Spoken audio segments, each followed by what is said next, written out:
Welcome out to hay harvest.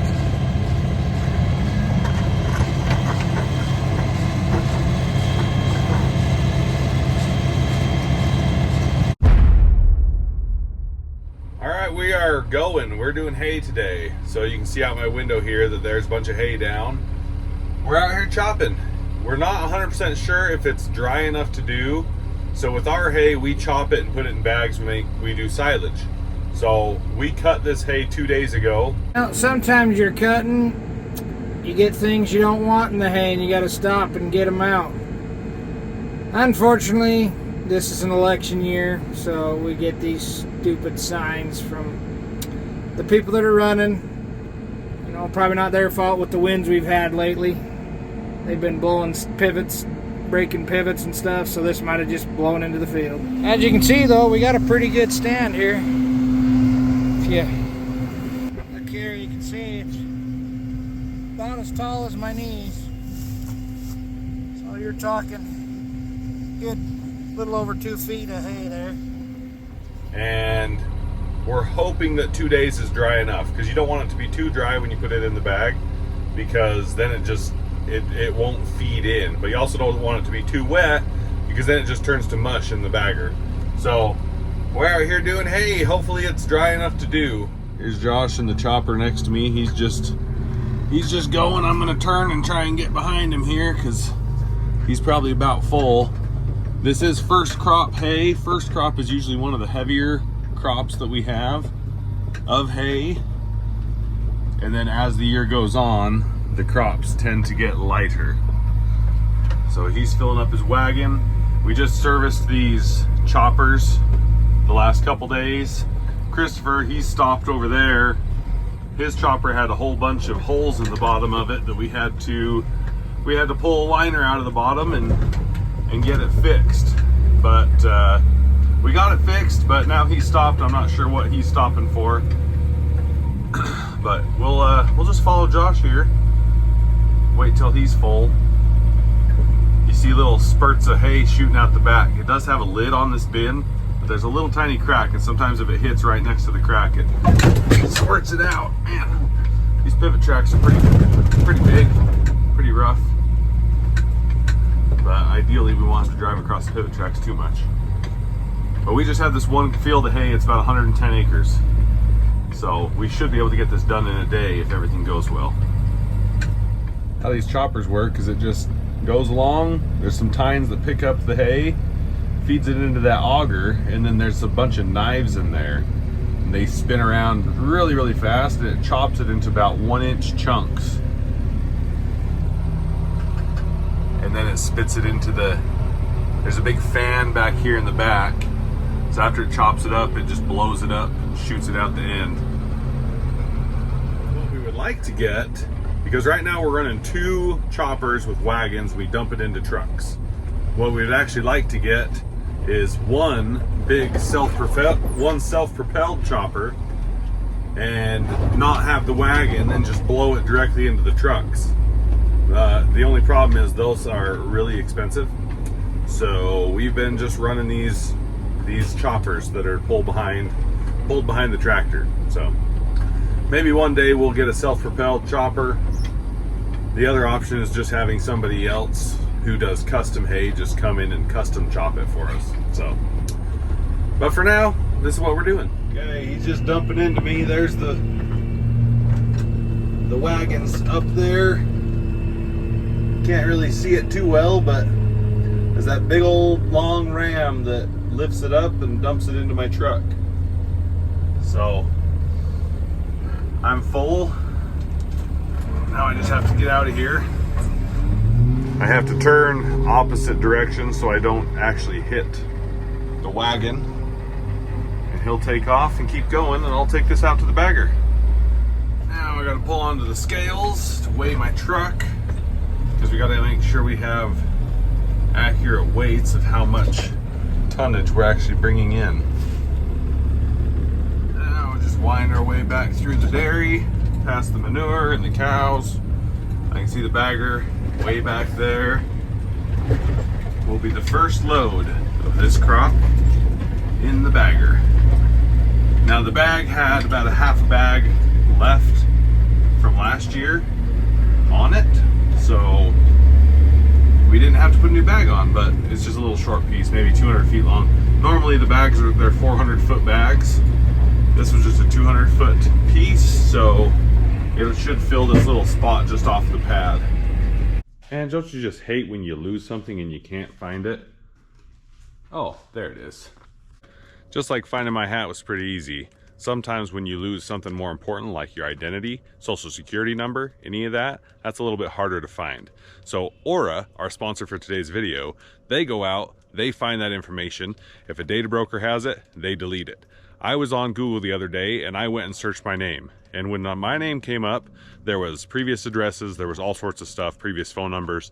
So there's already a lot of my information out there. So when Aura came and they wanted to sponsor the channel, I really liked that because now that I'm putting myself out on YouTube, my stuff's gonna be out there a lot more. So I like the fact that they secure everything, not just your social security number. They secure things like passwords, they secure your purchases, they secure your credit card numbers, your accounts, they secure everything. And if something goes off and somebody starts to tamper with your stuff, they'll send you a message saying that something's happening and they'll shut it down. So I value my security and I value yours too.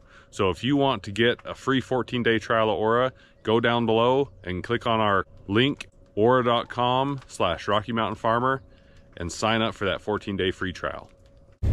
I see the bagger back there. I just backed up to him. Had to turn on my beater, or not my beaters, my belt. And I can see back here that my belt is moving. Now this truck unloads really fast. So I just got to make sure that I don't overload the bagger, because that would not be good. Hopefully the bagger is running well. All this is our lagoon. Well, not our lagoon. This is the dairy's lagoon. It's currently clear full of manure because you can see the weeping wall over there isn't really working anymore. So that's a problem for another day, I guess. But we'll go ahead and get this truck unloaded. Well, I just got a phone call from Christopher that he broke a chain, so he needs some connector links to get his chopper going. And Josh's, one of the trucks hit the wagon tire and pulled the tire off the bead. So I gotta go get the repair truck, our bead bazooka, handyman jack, connector links, and go out to the field and try and get going because, well, we just started. This is the first load and we're already broke down. So, yay, hay harvest. All right, well, I'm gonna hop in the repair truck because we're definitely gonna need it. Christopher needs some 60 master links. Let's just grab 2. He said he needs a couple, so. And then Josh, we need this handyman jack right here.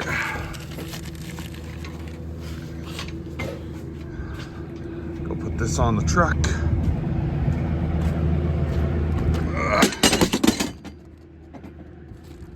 In my pocket. We're hoping that the tire's okay and it just popped it off the bead. If that's the case, we can just jack it up and put it back on. But I got to grab, if I can get back there because we have so much stuff in the way, I need to grab our bead bazooka. It is. We'll go put this on the truck. So hopefully we can get back going here because we've only got one load. Actually 2. It was the second load that popped the tire. So 2 loads and both choppers are broke down. Here's the chain that broke on Christopher's. Brought in some connectors. Just goes down there and is that the chain for the header? Yeah, the auger. You can see it got a nice plug that probably caused it to break that chain. Okay, so we got the chain fixed. He's gonna spin this. I pulled as much of this wad out as I could. He's gonna try and spin this rotor backwards so we can pull the rest out. Josh's tire, I guess, is so bad that we have to have the tire company come out and change it because it gashed the side. Okay, Christopher's getting up in there. We'll see if it'll spin.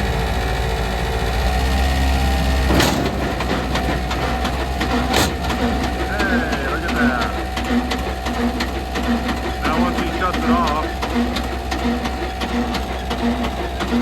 Oh, we'll go pull all the plug out.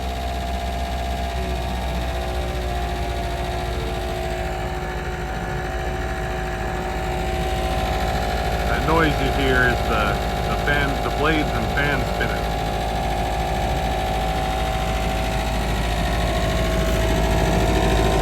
Have to pull all this out.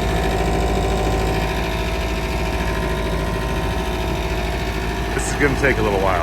Okay, got that all pulled out. All this wad was in there.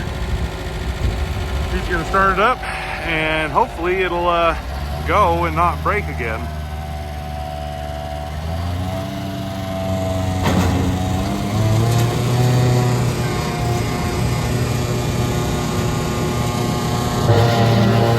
Oh, there's a wad that just went through.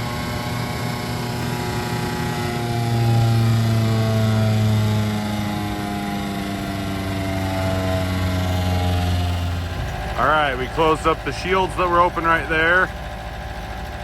Now he's gonna take off. The hard thing is this is gonna be harder to cut now. He has to go slow.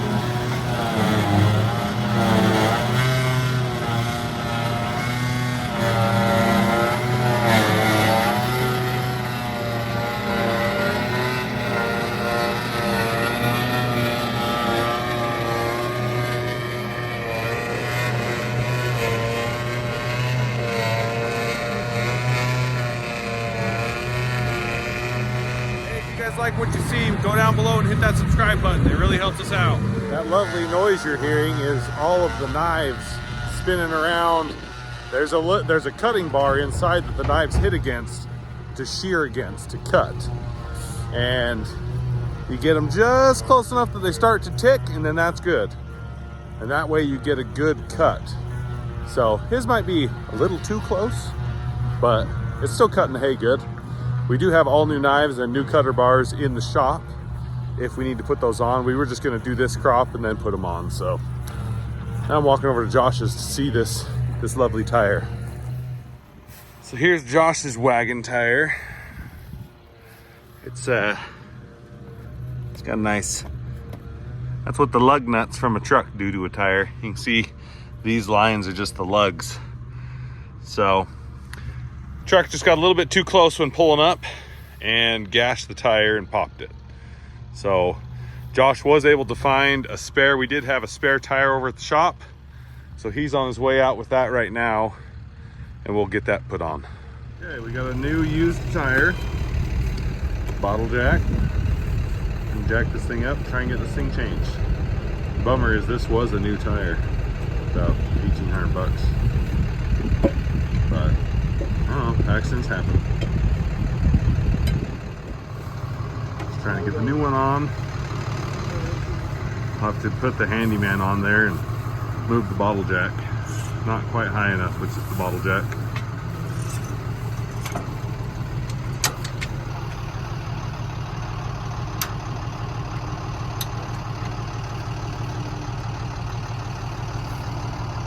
We're gonna be close. We'll get this lined up and put on. There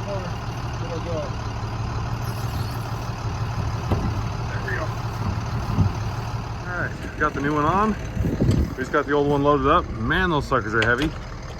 Took 3 of us to lift it up there. And he should be able to get going again.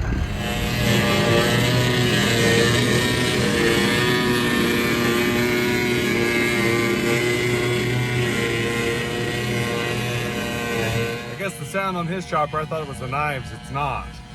We had to change the bottom of the belly of it. There was a plate that had a hole in it, so we took it off, put a patch on it, and put it back on. I guess that patch pushed the metal in a little bit and it's rubbing on the fan. So The fan's rubbing just a little bit, but the fan blades are already kind of worn out, so we're just gonna have to replace all that when we're done with this crop. So just more work for us.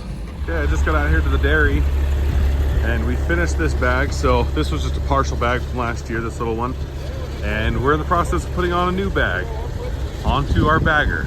So we have to sit it down, slide it onto this big cage, and then we slide it in and hook it up. We got it slid on. You have to slide it on. Now we have to lift this bottom piece onto what's called a pan, and that will clamp it and lift it up so it can pull out slowly. This is the big auger that chews up the hay and compacts it. Okay. Yeah, we got the bag on. We had to pull it, you pull it out, and then you tie it, tuck it under. Should be good to go. Trevor runs the bagger. He used to be Grandpa, but he's 89 and decided to let Trevor do it this year. This is what the auger looks like. The hay from the trucks will dump onto here and go up this metal floor chain and just be fed into this big auger. It chews it up and pushes it into the bag and just packs it in. So it's a good way to silage. I think Versa makes one of the better silage baggers out there. These are all bags from last year, but they're 400-foot bags, and I think they're 12-foot diameter. We're just driving this back over here, and that's where we'll park it and start this bag.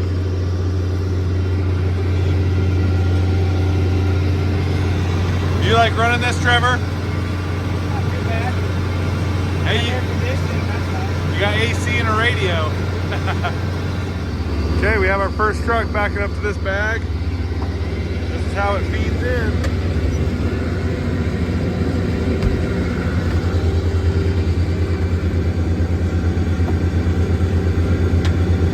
Truck just dumps it out.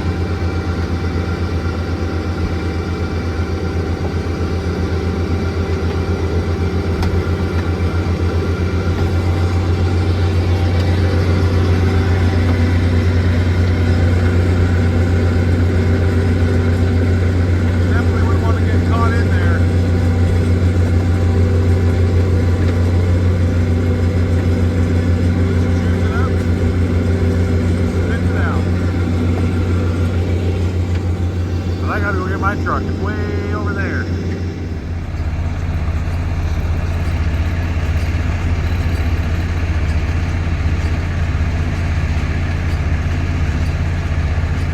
We're dumping into number 6, a red Peterbilt.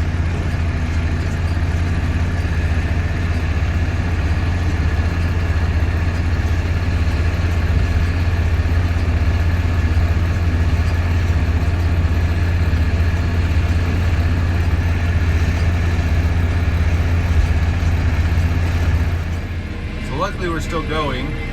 Christopher's had a whole bunch of problems on his. He keeps breaking the chain that runs his feeder header. And then Josh's, they have the same dump wagon. So they both have this same Richardson wagon. And there's a hydraulic ram. There's 2 hydraulic rams in the front. And then there's 2 in the front and 2 in the rear. But there's the 2 inner ones is actually right in here. Well, Josh, he was pushing up, dumping into my truck, and he actually snapped one of the rams. So his is out of commission for a little bit because the ram that helps lift it, helps keep it stabilized, snapped.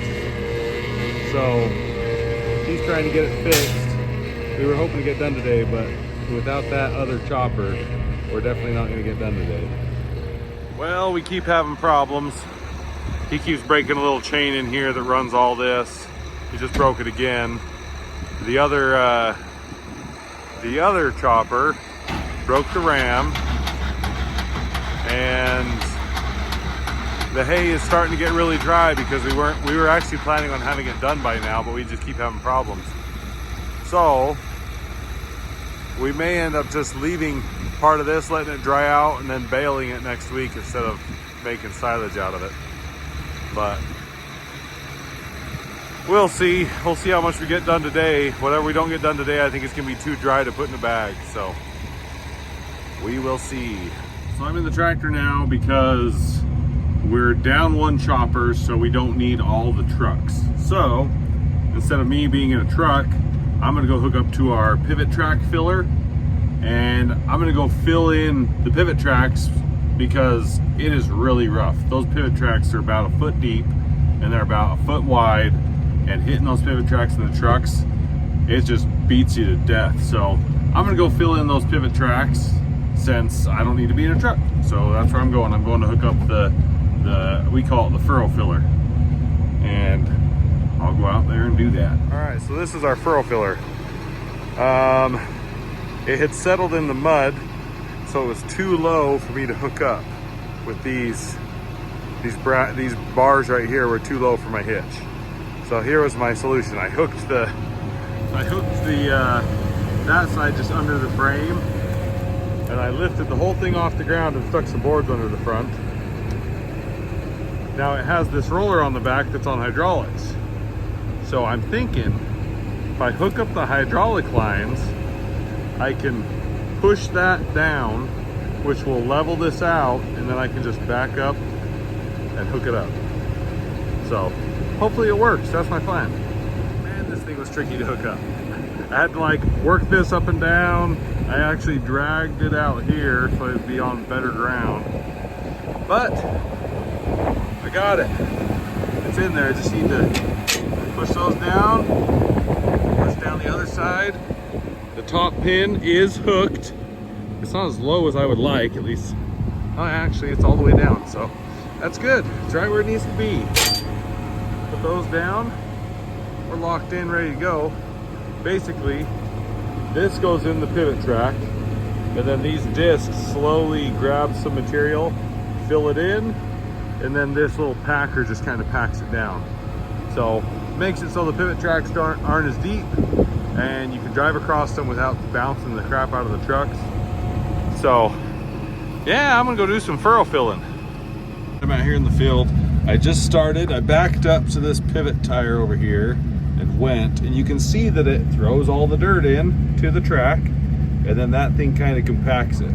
So it's gonna be really hard for me to film while doing this because I also have to follow the track in front of me as it turns, so I don't just go zipping off through the field, because that wouldn't be good. Have a nice furrow filled track right through the middle of nowhere. So I'll go slow so you can kind of see what this does.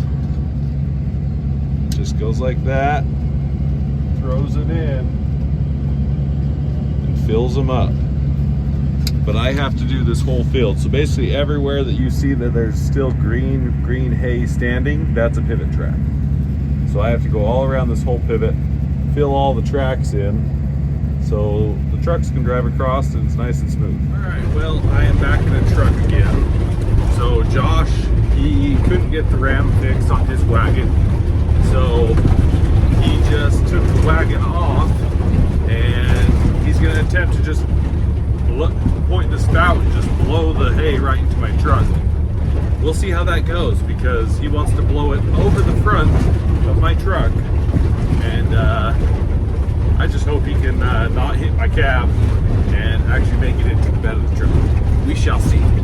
Pulled up to Josh, and I think he wanted me, okay, he wants me to go on that side. We'll see what he wants to do.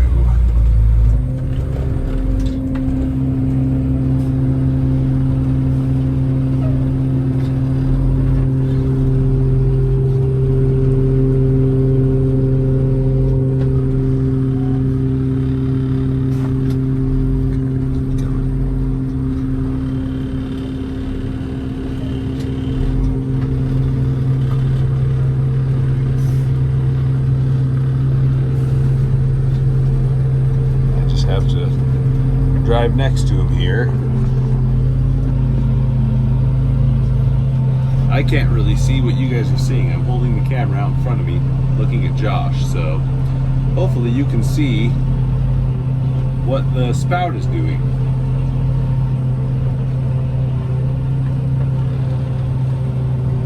I'm just trying not to hit Josh.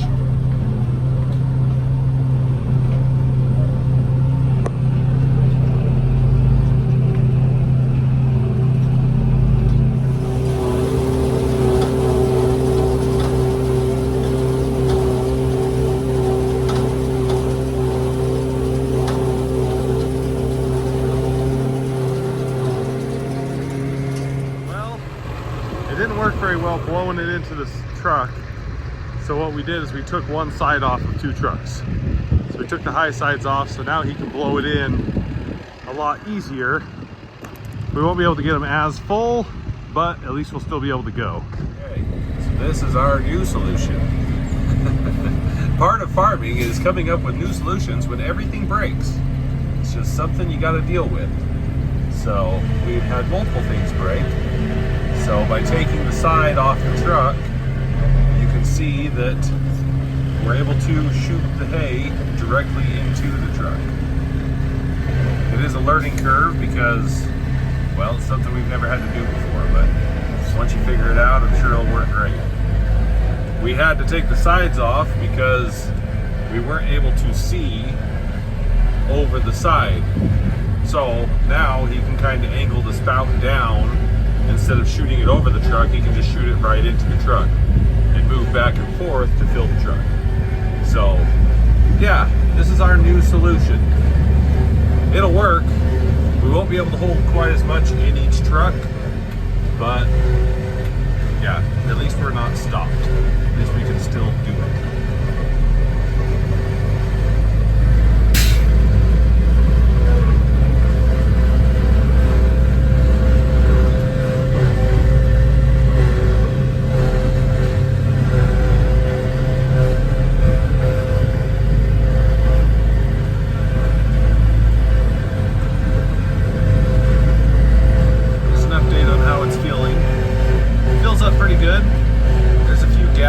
But I'm sure we'll get them filled in before he's actually all the way full.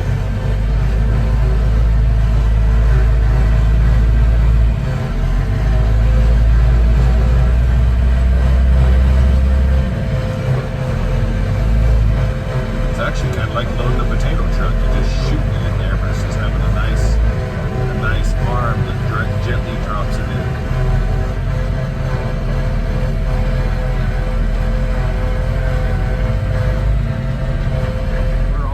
Done with hay. This is the next day, but I just wanted to film. Look at all these hawks. There's like 7 or 8 hawks sitting on the pivot. They just sit around and wait until we pick up the hay, and then they catch all the mice that are just laying underneath the hay. So bunch of hawk friends out here. This loaded up. We're gonna have to change the bag one more time probably before we're done, but we are just about done. I'm on my way into the dairy with my last load. I think there might be one more load after me, but we have 4 trucks running, so I'm not gonna get that one. One thing that did happen was the bag got full. We thought about changing the bag, but we only had about 5 to 6 loads that wouldn't fit in the bag. So instead of putting on a new bag, putting those 6 loads in and then having to cut the bag off to seal it, we just decided to instead, we're just dumping all this hay on their cement pad back there, and they'll mix it in with the other hay. They can't feed them straight fresh hay, but they can mix it with other hay, and then they'll be able to feed it. So better than having to waste, because if we have to put a new bag on and then pull the bag out and cut off, it's like we'll end up wasting probably about 30 feet of a bag. And those bags are $2,000 or $3,000 a piece, maybe $4,000 a piece, I think. So we're just dumping it on the ground. All right, just got here, so I'm gonna turn my PTO on, and I'm gonna activate my beaters, which are at full speed. See that chain turning back there? And I'm actually gonna get out because my truck unloads at an idle. So I'll go show you what this looks like. So this is the bag we just did. That truck's unloading and my truck's unloading. This is kind of how this looks on my truck. I didn't even have a full load. But we've got about four full loads. And then I have a partial load and there's one more partial load out in the field. So my truck's all hydraulic. I don't have to rev up my PTO. So my truck unloads super fast at an idle. Versus those trucks, they actually have to rev them up to get the speed. But we're getting there. I might have to go pull up here in a second to make sure it all gets out. Yeah, it's not wanting to come out, so I'm gonna go pull up. Pulled up. And it's empty. Aside from that little pile. So, I'm done. Yep, all we got this bag. This is a full 400 foot long bag. And then we have about 100 feet of a little bag on the other side. Well, that's gonna wrap up first crop hay harvest for this year. We only had 110 acres. We got about 1 1/4 bags out of it. So, pretty good harvest. Love you guys. I'll see you in the next one.